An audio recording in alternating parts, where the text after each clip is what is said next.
Nothing. I only have my faith. Faith. And that's where science has the issue. Science states that faith is a belief that something exists or can happen based on purely thinking about it with no real testing. So by that case, if your faith is strong enough, I want you to drop this light bulb and see if it breaks. So this is... Drop it, John. If your faith tells you it won't break, I want to see what'll happen.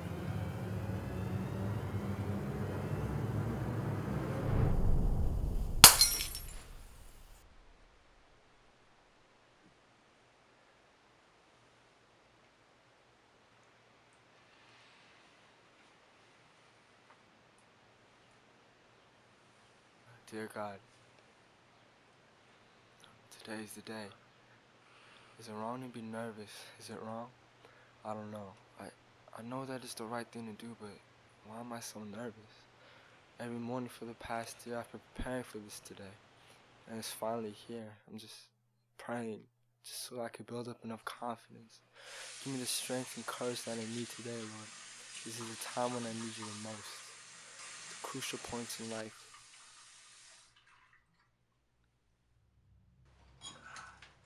I need you, and I know you're going to do great things in us, Lord. You've done so many great things and helped me, us, to overcome this barrier that's been standing between all of us.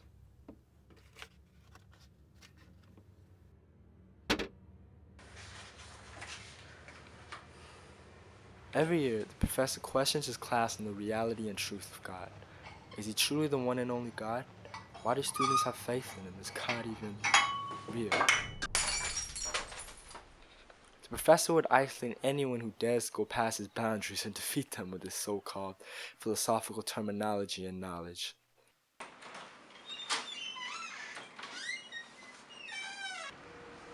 It's been 10 years since he first asked the question to his undergrad students back in 2001. No one answered or even dared to fight his wrath. It's been 10 years since he asked his class, and today will be his last.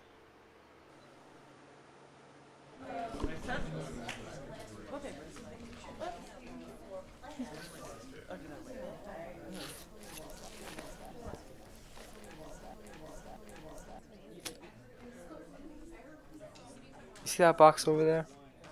That's how I know it's today. It's always been this day, the 14th of March. It was his day. The professor uses the light bulbs as an example to show that God isn't real. It's completely ridiculous because we all know that if a bulb drops, the density in weak materialized glass will shatter immediately upon impact. It's bizarre how you can argue something so irrelevant, yet so far no one has come up to him and successfully proven him that he is well. All right, class, pack up. I want you to put your things in your bag, put them on the floor, and stand up. So it begins. Let's go.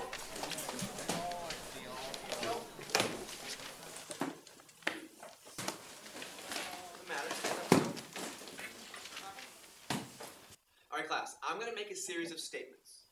If you agree with them, stay standing. If you don't, have a seat. If you believe that the Earth doesn't spin on an axis, please sit down. Very humorous, Becky. Stand back. There is a God.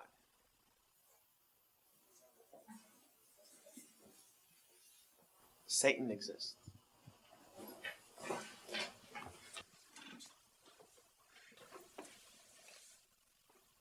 So for the rest of you, I'm assuming you believe in a one just God?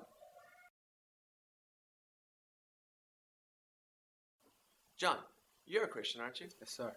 So you believe in God? Absolutely. Is God all-powerful, Becky? Yes. Is God good, Summer? Sure. My brother died of cancer, even though he prayed to God to heal him. Most of us would attempt to help someone who is ill, but God didn't. How is this God good, then? Huh? No, Peter, stay standing. No, it's okay. I don't know why I stood up in the first place. Are you sure? Yeah, I'm sure. You sure you don't want to talk about this? I totally agree with you. Okay. You guys didn't answer my question. Or rather, you couldn't answer my question. So let's start again. Is God good? Yes. Is Satan good? No. Where does Satan come from? From God? Is there evil in this world? Yes. Who created evil?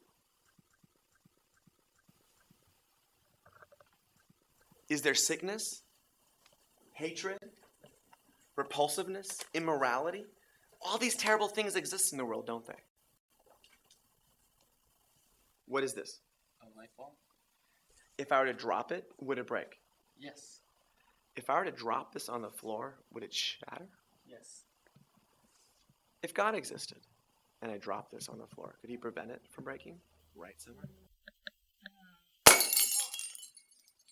According to science, we use 5 senses to identify and observe the world around us. So let me ask you this. Have you ever seen God? No, sir. Have you ever heard God? No, I haven't. Have you ever felt God? I'm afraid I haven't. And yet you still believe in him?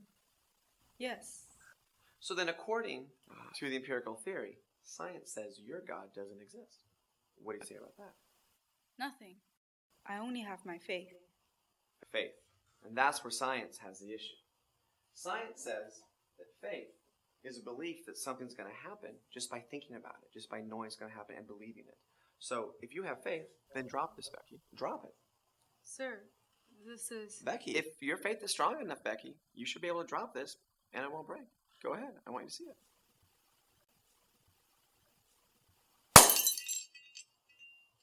You see, science is infallible. Through tests, experiments, calculations, we can retest and come to the same conclusion.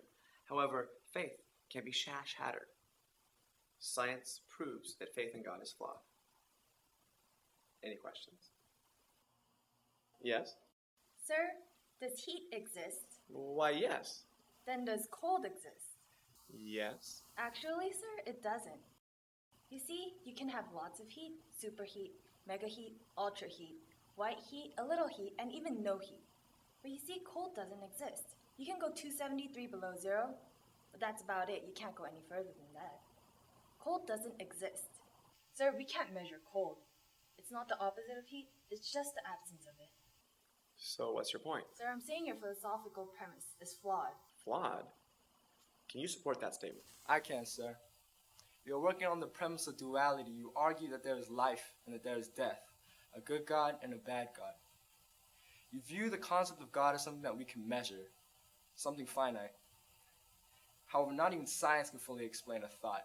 It uses electricity and magnetism, but ultimately has never been understood. To view death as the opposite of life is to be ignorant of the fact that death itself cannot exist as a substantive thing. Death isn't the opposite of life. It's just the absence of it. Now tell us, Professor, do you teach your students that they evolved from primates? If you mean evolution, then of course I do. Have you ever observed evolution with your own eyes? Since no one has ever observed the process of evolution at work and cannot prove that the process is an ongoing endeavor, are you not teaching your opinions, sir? Are you not a scientist, but a preacher? Is there anyone in the class who has seen the professor's brain? Is there anyone in the class who has heard the professor's brain, felt it, touched or smelt it? No one appears to have done so. So according to the established rules of the empirical theory, science states that you have no brain, sir. So with all due respect, how do you expect us to trust the validity of your lectures? Well, I guess I'll have to take him on faith. Exactly.